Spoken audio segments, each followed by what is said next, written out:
yang ini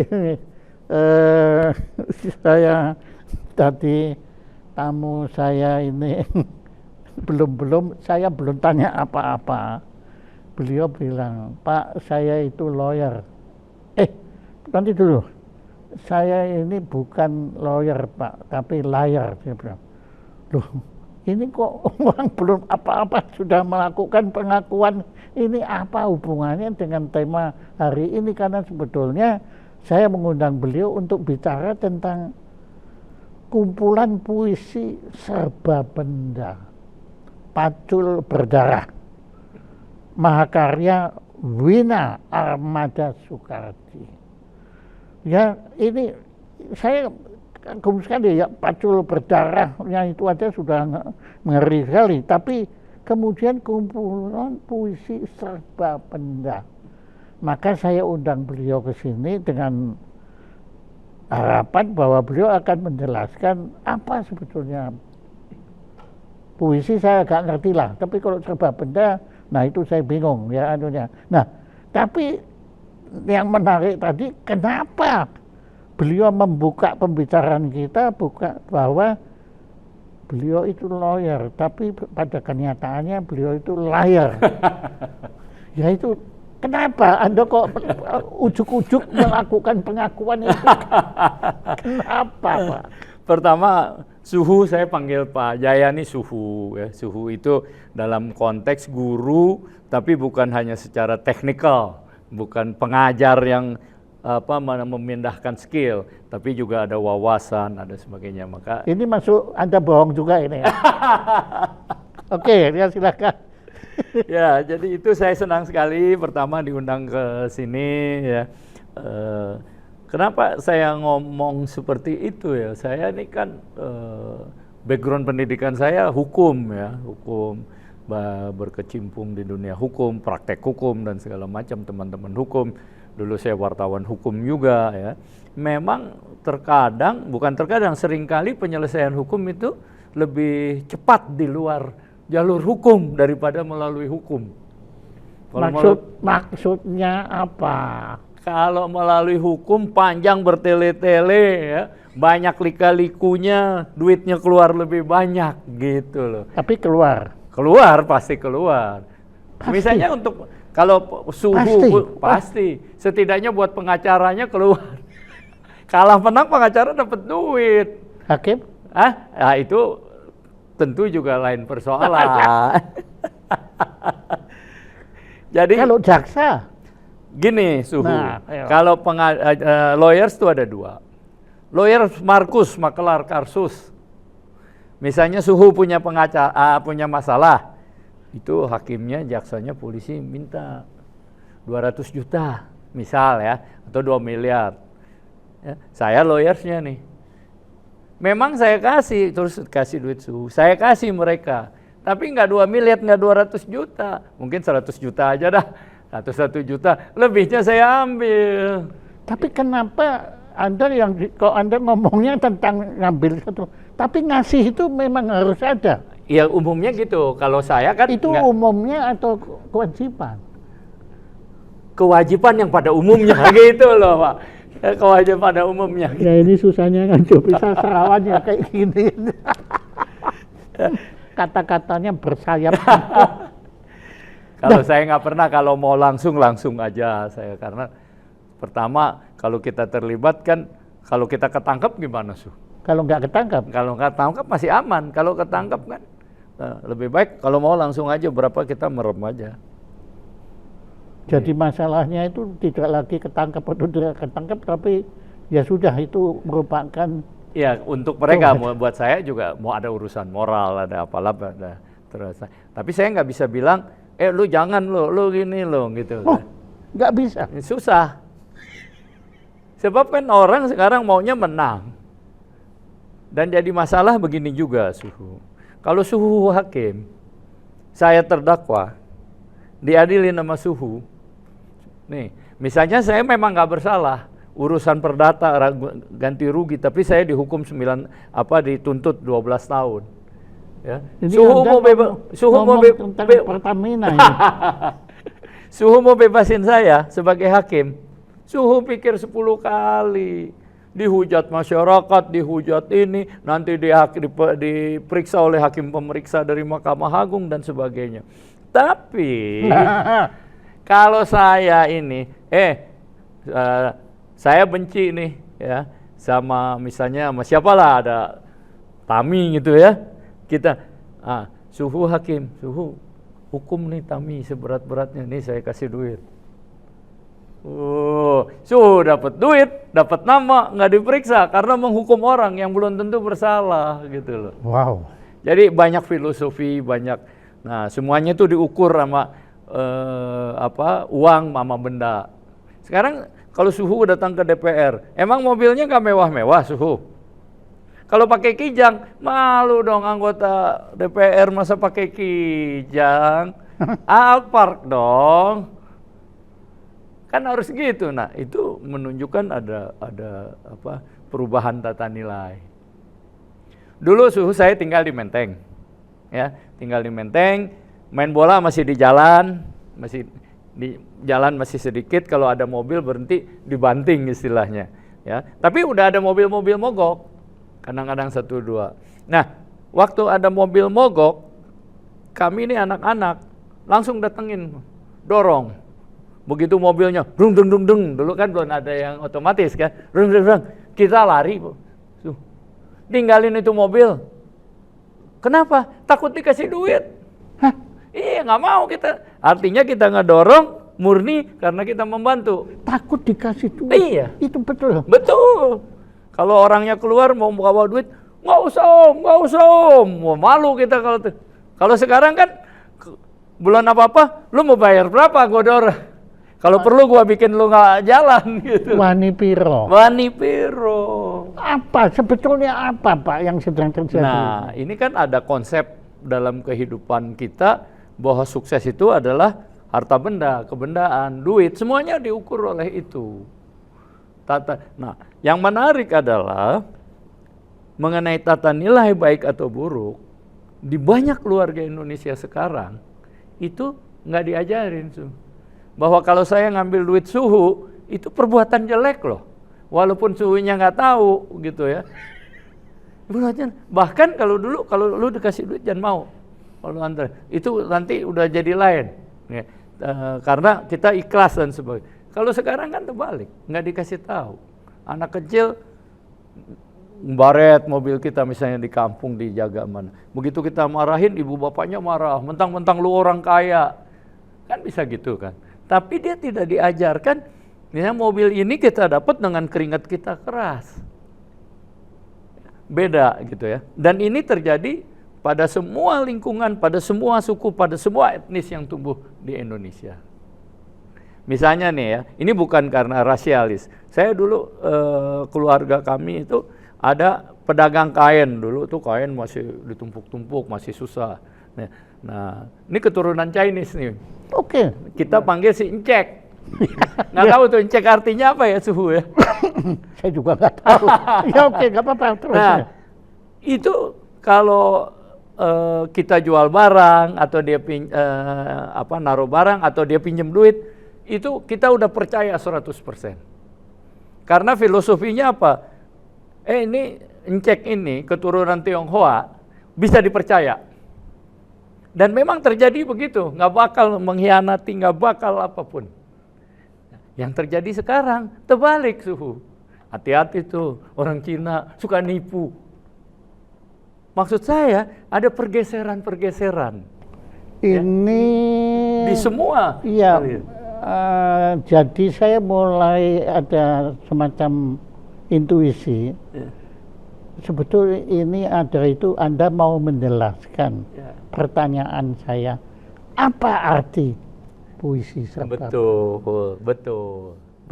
Itu filosofi dari serba benda. Tapi saya tidak menjelaskan sebagai produk puisi, nggak menjelaskan begitu. Tapi latar belakangnya adalah semua kok diukur dengan benda, dengan harta. Ya, nggak ada persahabatan yang tulus. Ya, sekarang semuanya udah kayak politik, nggak ada sarapan yang gratis, nggak kan Ya uang tentu perlulah, uang pasti. Tapi kan uang bukan segala-galanya. Bukan tujuan. Iya, tanpa uang juga kita susah, itu jelas. Nah, akhirnya ideologi ini sebenarnya ideologi kapitalis kan. Ada di semua, kita bahkan lebih kapitalis dari kapitalis. Oh iya. Nah, apakah berarti perjalanan hidup Anda yang montang-manting itu tadi simpang siur itu merupakan inspirasi atau bahkan bukan hanya inspirasi, motivasi sampai Anda membuat kumpulan puisi serba benda yang antara lain ini judulnya Pacul Berdarah ini? Sebenarnya tidak, hanya imajinasi saya, pemikiran saya, perenungan saya. Saya anak Menteng, relatif sekolah bisa, di sekolah bagus sampai UI lulus itu, ya kan. Pernah punya rumah di Pondok Indah gitu ya. Tapi kan menurut saya ekspresi kesenian itu tidak harus berdasar based on true story yang kita alami, tapi pengalaman batin kita, pengamatan batin kita itu yang lebih berbicara. Iya, yang saya maksud gitu. Justru itu pengalaman batin Anda, kemelut batin Anda. Iya, sengkarut. Betul. Kenapa Anda judulnya Pacul Berdarah? Satu ya, sebenarnya kalau kita ini puisi kan bermain antara imajinasi, bermain asosiasi. Pacul itu kan kalau dulu dianggap sebagai alat petani ya. Petani yang dulu dianggap satu kekuatan yang berseberangan dengan pemerintah. Jadi ini sebetulnya kalau ditulis sekarang ini traktor. Bisa jadi Mas. Tapi masih ada nggak sebetulnya yang produsen pacul itu sebetulnya? Selain Bambang Pacul ya, tapi mungkin Pacul kalau Bambang Pacul mungkin nggak tahu kenapa dikali Pacul. Saya menganggap dia kayak Pacul aja gitu. Sorry Pak Bambang, itu kalau ini saya. Nah, ya, jadi kembali lagi, kenapa Anda pilih judul ini yang Pacul Berdarah itu? Ya, pertama sebenarnya judul puisinya Pacul saja, nggak pakai berdarah. Judul bukunya Pacul Berdarah gitu. Kenapa?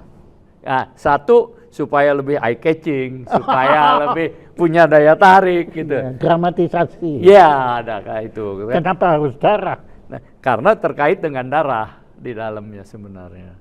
Jadi Pacul Berdarah itu Pacul menceritakan seseorang tiba-tiba pertama dia menaruh di dia merasa ada gagang pacul ada di tengkuk dia. Gagangnya. Mata paculnya. Mata paculnya. Jadi dia bergerak sedikit bakal berdarah. Nah, terus si pacul ngancem, lu ngomong aja, ngaku aja lo kan.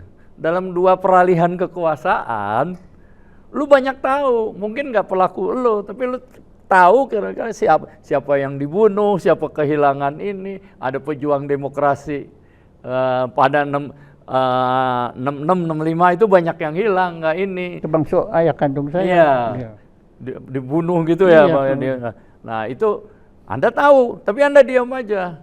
Begitu juga reformasi, Anda tahu. Nah, istilah saya zaman tabung televisi masih hitam putih, sampai sekarang udah color waktu reformasi. Nah, Anda diam aja, kenapa? Oh, saya nggak tahu apa-apa, Anda jangan belagak bodoh. Mungkin Anda nggak tahu, tapi Anda tahu banyak. Itu kan satu sindiran-sindiran. Terus dia merasa, dia bangun. Ya, dia lihat, dia waktu sebelumnya memang menaruh pacul di garasi. Wah, dia pikir dia mimpi. Wah, mimpi doang nih. Tapi begitu dia pegang kuduknya berdarah. Gitu loh. Jadi ini saya makanya dipersoal para kritikus bilang ini antara imajinasi dan realitas menjadi satu gitu loh. Nggak jelas di dalam puisi ini.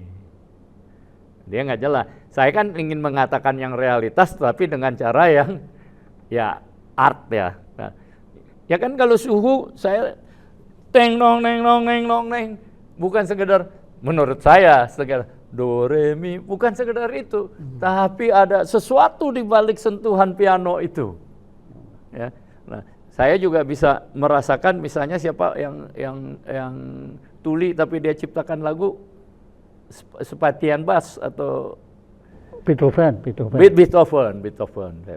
Itu kan dia. Tapi belum tentu Pak, itu atau hanya umur aja. Ya itu dramatisasi bisa juga. Jadi. Nah mungkin saya juga gitu dramatisasi Pak.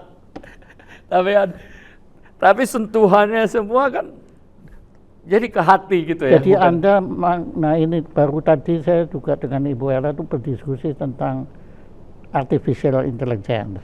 Hebat-hebatnya artificial nggak bisa mengganti sentuhan manusia. Nggak bisa Pak, itu ya. Betul. Sentuhan dengan beliau pun tadi saya ngomong, sentuhan robot itu kan ya nggak mungkin bisa menandingi. Sentuhan hati Pak ya.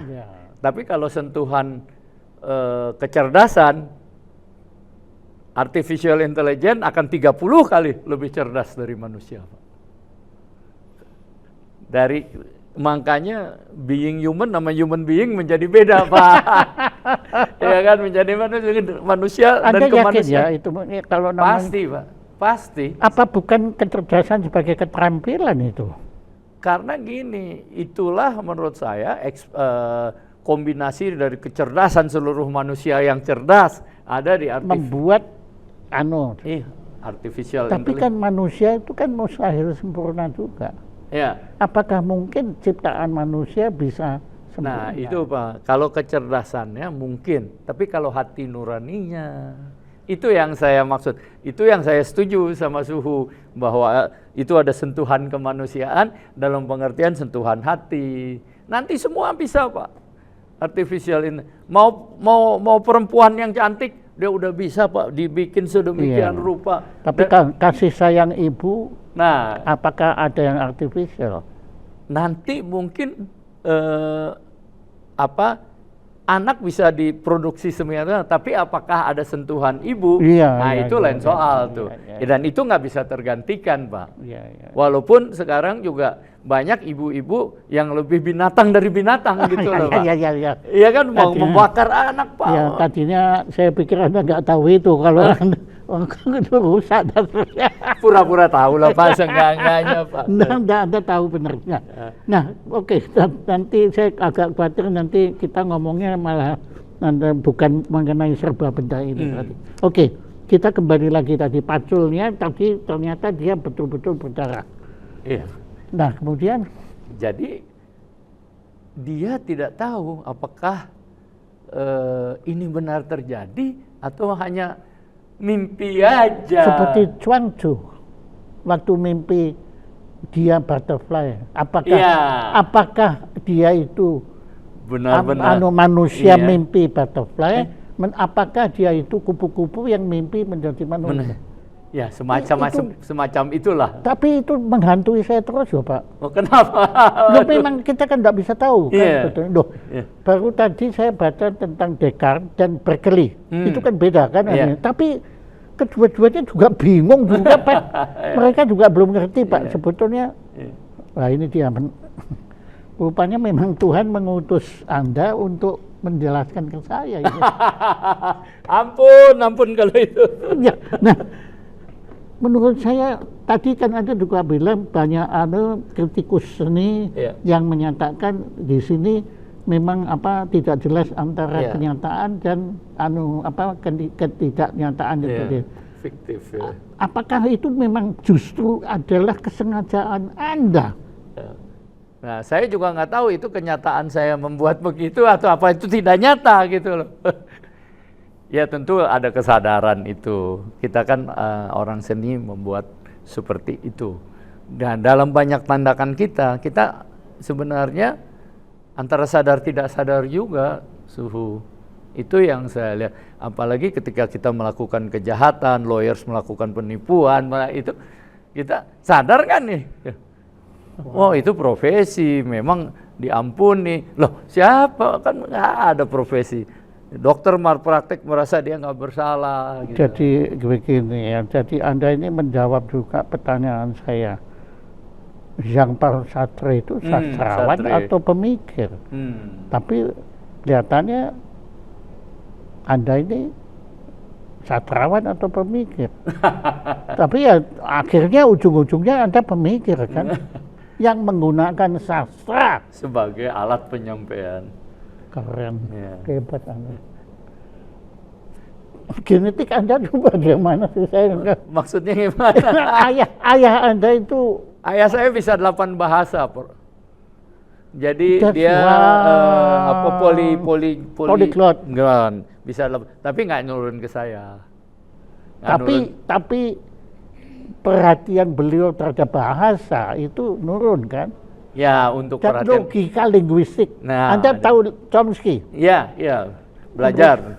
Saya kebetulan umur 19 apa itu dikasih kepercayaan di Radio ARH untuk menjadi pengasuh acara namanya ilmu-ilmu sosial. Jadi bukan kenapa Anda umur 19 kok sudah diberi kepercayaan? Nggak tahu saya juga bingung. Nah gitu. Ini lagi ya. Bingung saya. Kenyataan dan kejadian. Dan harus menjelaskan ilmu-ilmu sosial secara gampang kepada pendengarnya, bukan sosiologi adalah ini. Ya. Itu loh. Misalnya saya waktu itu ingat banget kalau dari sosiologi, dari ekonomi, manusia kan pertama manusia penyembah berhala ya, kemudian ini ada teologi, ke Tuhan, dan yang paling akhir adalah ilmu pengetahuan. Kalau di Indonesia kan nggak gitu suhu. Seorang profesor datang ke kuburan, minta berkah. Ini gejala apa, fenomena apa? Ayo secara ilmiah dibuktikan. Dia seorang profesor, tingkatan tertinggi, tapi masih datang ke tingkatan yang purba lagi gitu loh. Nah jadi saya karena banyak bersentuhan dengan teori-teori sosial dan teori-teori ini, ya secara tidak langsung mempengaruhi cara berpikir saya gitu loh, cara berpikir saya. Anda sekolahnya hukum? Hukum. S1, S2 bukan ada hukum. Fakultas dusta bukan ya? Nah, bukan. Saya rasa inherent kali ya fakultas hukum dengan fakultas pendosa ini. Walaupun tidak diajarkan tapi diberikan apa ya? Ya sudah di dalamnya sudah including gitu. Gila ya. Sebetulnya cara berpikir Plato, Socrates, Schopenhauer sampai Russell dan Wina Armada Soekardi sama. Ada benang merah lah ya. Iya. Ada benang merah. Dan saya kan baca itu juga. Baca mereka semua, baca mereka, mungkin langsung atau tidak langsung ya bisa terpengaruh gitu. Maaf, Soekardi ini, maaf saya suku apa? Soekardi ini dia kakek saya sebenarnya. Kakek saya punya bapak namanya Sidik. Nah, yang menarik, yang perlu saya ikutin tapi selalu dilarang istri saya. Sidik tuh punya 7 istri, Pak. Oh. Saya bilang ini perlu dilestarikan nih tradisi. Joko Tarub. Maksud saya dilestarikan kemampuannya itu, Pak, dalam libidonya. Nah, dia punya anak ya, dari semua mungkin cuma 2 yang punya anak, dan selalu 4 aja ya. Punya anak itu kakek saya, Didi Soekardi. Ya, maksudnya mana di mana? Jawa Timur, udah campur-campur. Sunda, udah Mataram. Oh. Mataram. Jadi kalau keturunan dari Jawa, dari kerajaan nomor 14 kakek saya. Saya ini 16. Tapi dia kawin dengan orang Jawa Barat. Sundanya campuran lagi antara Sunda dengan Chinese. Jadi, nah saya punya kakak, Pak, Laksamana Soekardi. Iya. Ya, itu menarik. Dia kawin sama orang Manado. Manado Chinese ada gitu ya. Nah, anaknya kawin sama orang keturunan Afrika yang kawin dengan orang Inggris. Waduh, jadi cucunya apa ini? Afrika mana? Afrika Utara atau Afrika Selatan ya? Bukan. Utara. Apa namanya? Libya. Kok saya lupa. Bukan Uganda, bukan apa? Ghana. Bukan, aduh kok saya lupa ya. Zimbabwe. Kenya kalau nggak salah. Kenya. Kenya.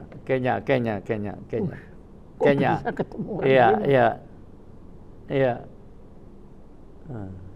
Jadi begini, sebetulnya saya mau ngomong tadi kan kita selalu ngomongnya Sartre dan lain-lain. Padahal kan kita punya Ki Ageng Suryo Mentaram. Iya, itu kan.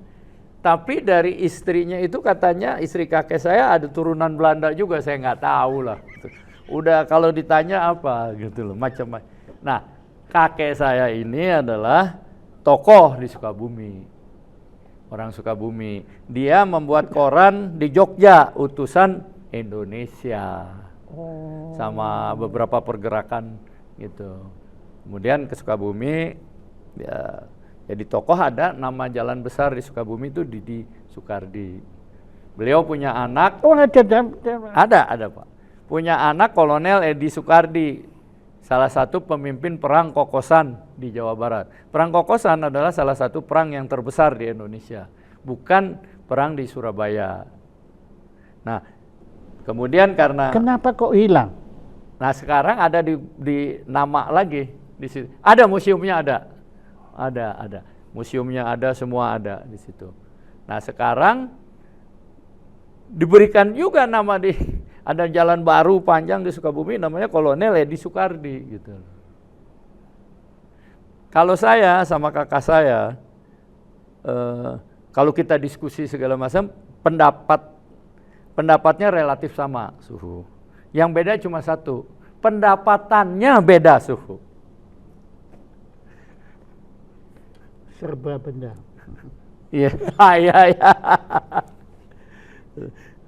Kalau bankir kan dapat duit karena dia tutup mulut. Kalau saya lawyers dapat duit karena dia buka mulut gitu loh. Ternyata gedean yang tutup mulut daripada yang buka mulut. Aduh, quotation Anda lucu-lucu banget, tapi berbahaya. Aduh, gila kan, tapi oke, Pak, ya tentu saya baru sekelumit kenal Anda ya, tapi saya akui ya dari apa yang saya alami sekarang ini, I admire you. Thank you, terima kasih. Dan bukan hanya apa Anda, tapi juga kebetulan saya kenal kakak Anda dan juga sebelumnya kita wawancara dengan Anda dan nah, ini ada cerita Suhu tentang KSK saya Laksana. Dulu waktu dia jadi bankir, saya lebih terkenal dari beliau. Iya, kalau dikenalkan ini Laksamana, kakaknya Wina Armada. Jadi yang penting Wina Armada. Iya. Setelah dia terkenal, dunia berbalik. Ini Wina Armada, adiknya Laksamana. Yang penting Laksamana, Wina Armada udah nggak penting lagi. Gitu.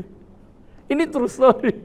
Oke, tapi apakah ya kalau kita ngomong Pak Laksamana terkenal kan bukan karena beliau di bank, tapi karena politik kan sebetulnya. Karena peran Anda, peran Pak Laksamana di politik. Gitu. Anda memang tidak terjun. Tidak belum. Itu pilihan Anda atau? Karena misalnya waktu saya pernah jadi sekjen PWI, saya pernah di Dewan Pers 2 periode, kan tidak boleh berafiliasi dengan politik gitu ya. Jadi saya tidak ikut. Tapi kalau politik, Suhu keluarga kami keluarga politik. Kakek saya itu menteri, 100 menteri zaman Soekarno. Ya. Kemudian dia punya mantu, ya, itu Hartarto, menteri zaman Soeharto. Nah, terus dia punya cucu, namanya Laksamana Soekardi, jadi menteri juga, gitu ya. Nah, kemudian bersaudara juga dengan Erlangga Hartarto, sekarang jadi menteri juga. Sebelumnya dengan Umar masih ada sedikit hubungan darah. Umar. Wira Adi Kusuma. Oh, Umar. Iya, dia kan dari Sunda gitu. Masih ada satu garis dari kakek itu. Sebentar, saya agak lupa.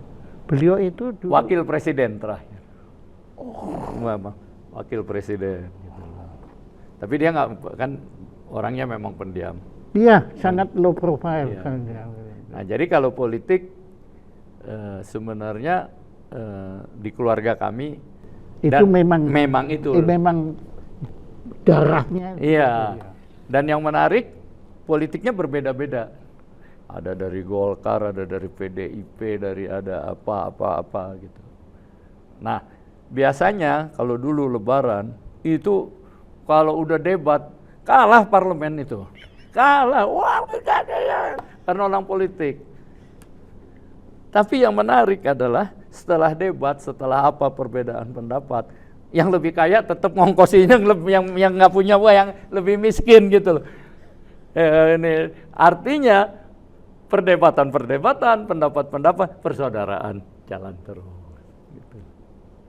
Nah, saya juga dibiasakan hidup dalam lingkungan seperti itu. Nah, beda, dikritik biasa. Makanya kalau saya ngasih orang, tolong ya dikritik di ini gitu. Cuma celakanya, kadang-kadang saya juga lupa, tidak semua orang senang dikritik atau dikasih tahu gitu loh. Kebablasan juga. Oke. Wah, keren. Waduh, saya baru tahu itu semua. Silsilah-silsilahnya itu. Nah, stambum Anda itu gila ya. Nah, bapak saya karena dulu bisa 8 bahasa, ya dia langganan koran, langganan apa semua. Nah, kalau menurut cerita nenek saya, bapak saya itu dikirim ke luar negeri dengan jual berlian apa segala supaya jadi dokter. Tapi bapak saya nggak jadi dokter, masuk sekolah catur dengan juara-juara dunia itu Rusia. Pulang ke Indonesia, bawa buku catur berkoper-koper. Beliau pemain catur. Pemain analis aja lah, tapi dia senang. Makanya anaknya diajarin. Loh, tapi beliau dikirim ke Belanda? Ke Eropa. Ya. Eropanya bukan Belanda, waktu itu Perancis atau mana gitu. Oke, nah tapi itu khusus untuk mempelajari catur? Untuk jadi dokter. Tapi dia memilih untuk ke sekolah catur. Ada sekolahnya? Ada semua, buku-buku catur kan. Makanya saya diajarkan, nah lu mesti bisa catur. Ya bisa kalau catur. Mesti bisa notasi catur. Nah saya bisa. Itu sih gampang katanya. Saya udah bisa kan? Apa? Ayo kita main catur pakai telepon. Blind juga bisa? Blind catur? Bisa. Tapi bukan jago lah. Saya karena nggak. Tapi bisa ya? Bisa. E2, E4 ini bisa. Kalau pakai telepon kan gitu, nggak ada caturnya di depan. Anda nonton film yang belakangan ini, tentang catur perempuan itu? Queen's Gambit?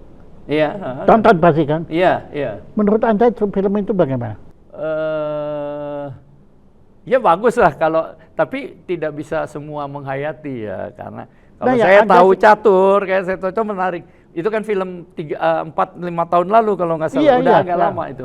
Tapi Anda menikmati iya kan? Dong, iya tahu. Kan itu apa ya? Nah, ayah Anda sebagai pemain catur pernah melawan siapa tokoh? Juara dunia, tapi dia nggak pernah ikut kejuaraan catur. Oh, tapi dia pernah? Mana teman-temannya semua. Contohnya siapa dari Rusia ya? Bukan Anatoly Karpov itu, yang Botvinnik. Yang lamaan ya, siapa namanya? Botvinnik. Buku-bukunya saya masih ingat tuh, sekarang agak Bobby Fischer. Itu agak udah kesini.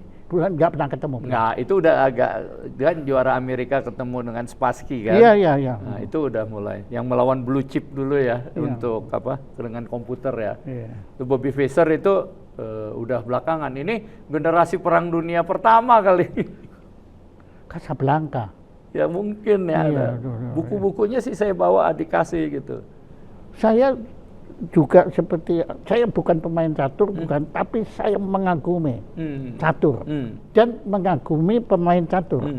Saya punya buku satu yang sangat saya karangannya Harold Schoenberg. Schoenberg itu pernah menulis tentang the greatest pianist in the world, tapi dia juga menulis the greatest chess player in the world. Aneh itu, kenapa beliau kok pianis tapi catur anunya situ. Nah, Anda ternyata juga pemain Nah, sama Suhu, saya nggak bisa main musik, tapi saya penggemar musik. Jadi kalau Suhu main apa, oh tahu kita nih. Aliran kira-kira ini kalau jazz ke siapa dia nih zaman dulu? Anda hari Sabtu ini ada waktu nggak dengan Ibu? Ya. Jam berapa? Jam 4. Ya.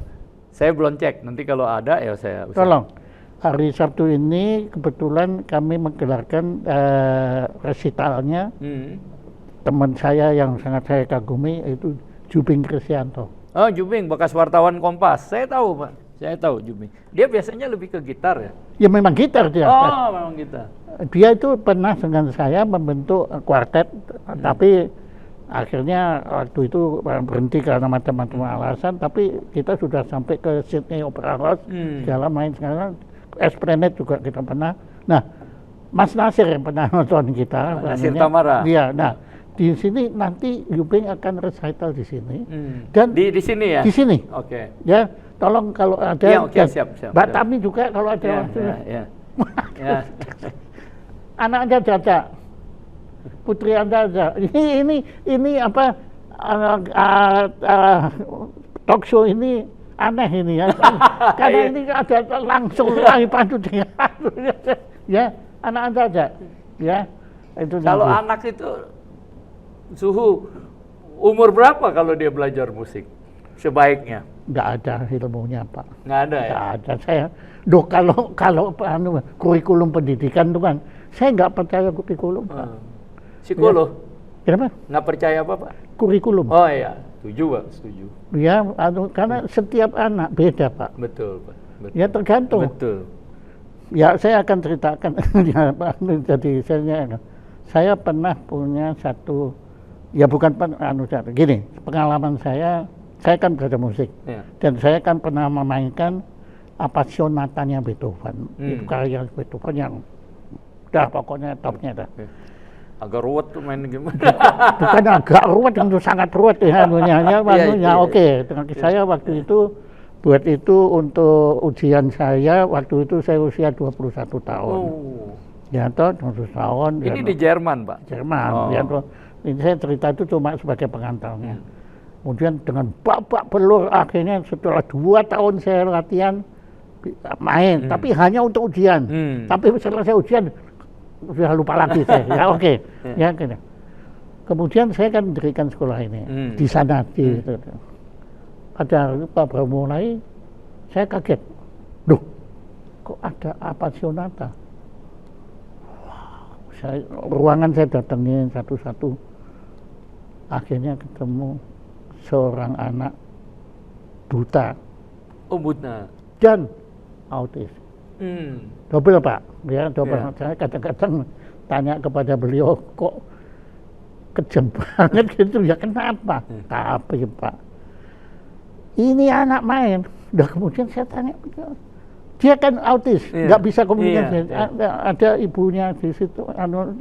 Saya tanya, belajar sama siapa? Nggak ada yang satu. Dia buta, Pak. Dia nggak tahu Beethoven itu siapa. Dia nggak bisa baca notasi karena waktu belum belajar braille. Mendadak dia bisa main sonata. Umur berapa dia waktu itu? 8 tahun. Nah, sekarang Bapak tanya sebaiknya belajar mulai kapan? Iya. Dan dia nggak belajar, Pak. Turun dari atas. Saya itu, Pak, saya kan selalu ragu kan. Tuhan itu ada enggak? Tapi kalau anak ini main, saya membuat Bapak yakin bahwa ada. Pasti ada. Ada sesuatu. Loh, saya 21 tahun itu belajar mati-matian. Ini anak umur 8 tahun tanpa membaca. Enggak baca partiturnya loh, Pak. Partiturnya itu berapa puluh halaman gitu loh. Iya. Nadanya jutaan, nggak tahu, nggak pernah saya hitung. Hafal Pak. Dan dia tidak belajar khusus dia Pak ya? Nggak ada, gurunya siapa? Mungkin dia gini Pak, ngelihat wajah Bapak dia langsung terinspirasi. Loh, dia buta loh Pak. Oh iya. Nah, ayo, apa Bapak ayo silakan. Saya tantang Anda kalau punya. Nggak bisa Pak. Wong dia juga nggak kenal saya. Nah, anak ini nanti akan hadir pada waktu untuk ngejam sama si Jubing. Karena Jubing itu juga jenius. Saya itu yang yurinya dia waktu dia umur 16 tahun.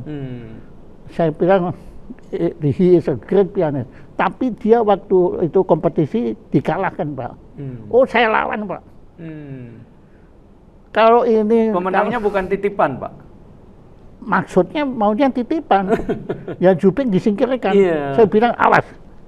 Kalau ini saya akan buka skandal ini. Akhirnya dia tetap diakui Pak. Ya tapi ya itu Pak. Ya maaf ini saya jadi kok saya malah cerita. Nggak apa-apa Kak. Kita berinteraksi Pak. Gini. Ya siap. Saya loncat lagi dah. Kayak kuantum lagi. Kuantum. Ini di tangan saya juga di samping Pacul Berdarah. Ada di sini Memetik Bulan, kumpulan puisi untuk anak-anak, bukan kumpulan puisi tentang anak. Saya tahu Pak, Claude Debussy bikin Children's Corner, Robert Schumann bikin Kinderscenen, itu tentang anak-anak semua. Tchaikovsky juga bikin. Tapi Pak, bikin musik untuk anak-anak nggak mudah. Nah, nanti itu yang saya harapkan dari Suhu. Bikin musik untuk anak-anak. Saya punya, bukan saya. Anak yang sekarang jadi guru di sini. Dia menulis buku musik pendidikan anak-anak mulai dari satu jari, satu jari, dua jari, terus seperti yang dilakukan oleh Bela Bartok. Ya, itu mikrokosmos. Gitu. Nah, ini saya tahu ini bukan mudah. Kumpulan puisi untuk anak-anak. Memetik Bulan. Monggo, Anda silakan cerita tentang itu. Ya, waktu itu saya punya cucu kembar. Kembar. Nah, menarik. Kayak Profesor Tommy Awi. Ya. Dan seperti Kak Seto.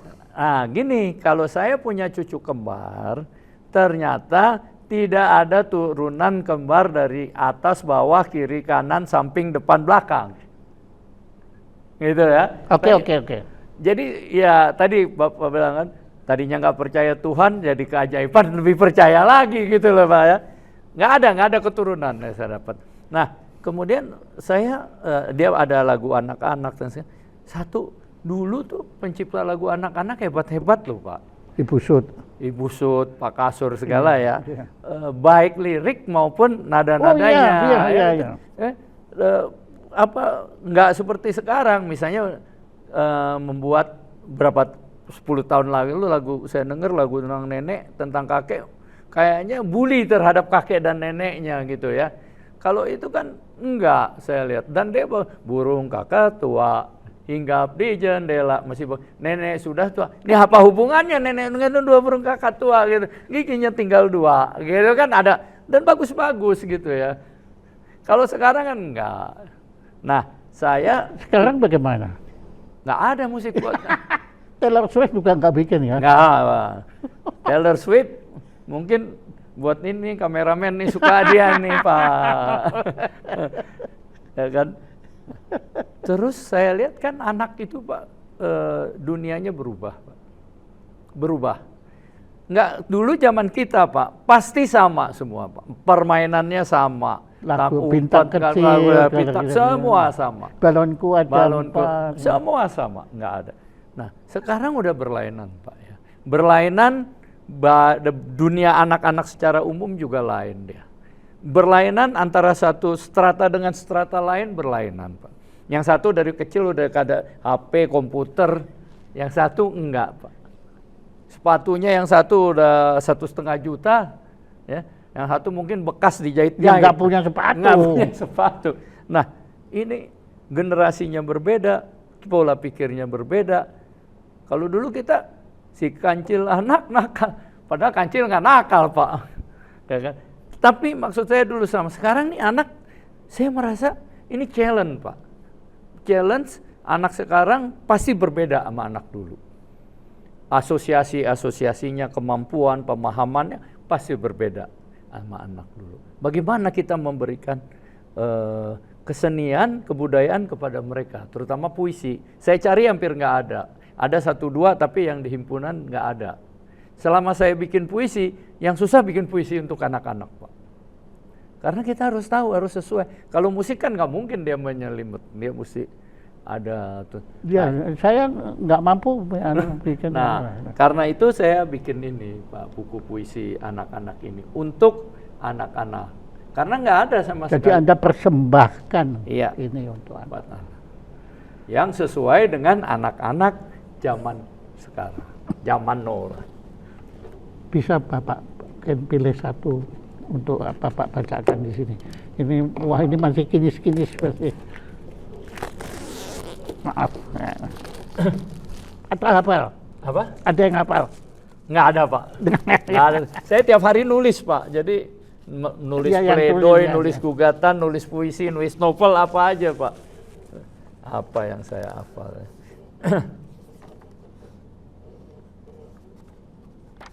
Nah, misalnya inilah. Memetik bulan ya, Pak ya. Saya misalnya baca. Aku ingin memetik bintang di langit, akan kupersembahkan kepada Bunda. Aku ingin memetik bulan di angkasa, akan kuhantarkan kepada Bunda. Aku ingin membungkus matahari dalam kotak kado, akan kuhadiahkan kepada Bunda. Aku ingin memeluk Bunda dan menyelipkan rasa sayang ke kantong hati Bunda. Nah, itu Pak. Ini 2 Januari 2002. Ini tidak sekedar mengatakan yang tersirat saja. Bagaimana saya ingin mengatakan kamu harus punya cita-cita setinggi langit, sesuatu yang tidak mungkin harus. Tapi saya kan nggak bisa pakai bahasa begitu, Pak. Itu udah bahasa orang tua, itu menggurui gitu loh. Tapi kan dia bilang, aku ingin memetik bulan di angkasa, ya kan? Dan kuhantarkan kepada. Bagaimana sesuatu yang di luar, the limit is sky gitu loh, Pak. Limitnya adalah langit, cita-cita itu, ya. Aku ingin membungkus matahari dalam kotak kado, ya. Akan kuhadiahkan kepada Bunda. Jadi bukan sekedar tapi saya ingin kaca, punya dong cita-cita ini yang luar biasa, yang nggak pernah orang pikirkan. Anda kita pasti bisa. Bagaimana membungkus matahari dalam suatu kotak kado? Ya bisa harafiah, bisa tidak. Di Cina udah mulai bikin matahari, Pak, di Tiongkok. Gitu loh. Ada banyak kayak itu. Jadi saya mengajarkan, bukan mengajarkan lah, mengajak kepada anak untuk menikmati seni, tapi juga memberikan pesan, ya. Memberikan pesan, Pak. Banyak yang kayak gitu. Itu ilustrasinya siapa yang bikin, Pak? Ini ada memang ilustrator, Pak. Oh, bagus. Ilustrator. Sini juga ada ilustrasinya, Pak. Oh. Itu pelukis juga. Nah, ini karena ini agak besar karena buat anak-anak bisa dibaca gitu ya. Ya seperti itulah, Pak ya. Nah, itu tuh, Pak. Yang gambar televisi. Nih, komputer. Saya cuma bilang komputer ya. Komputer.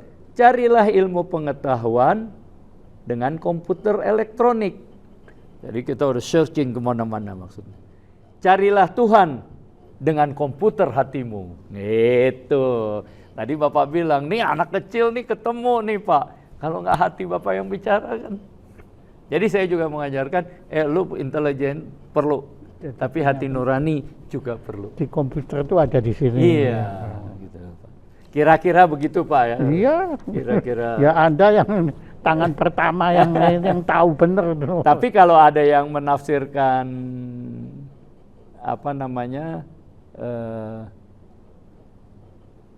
lain, saya juga tidak keberatan. Bahkan bertentangan, karena ya itu hak setelah dipublikasikan kepada publik. Setelah itu kan hak publik. Seperti juga musik, ketika dia sudah direkam, dipersembahkan, wah ini bagus nih, wah ini jelek, biasa saja gitu. Itu kan terserah yang ini. Tapi di belakang penciptaan musik kan ada pemikiran, ada apa, kita juga kira-kira di belakang puisi semacam itu. Ini karya Anda pertama untuk anak-anak? Iya, pertama.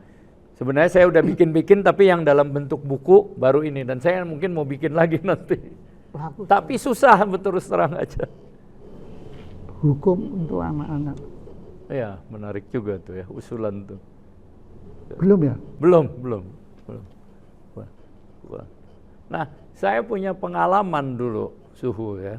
Di keluarga saya 7 anaknya. 6 laki, 1 perempuan. Kalau berantem ya berantem benar, buak. Nah, tadi dalam konteks hukum buat anak-anak, orang tua kan dikasih makanan, kasih telur, kasih roti.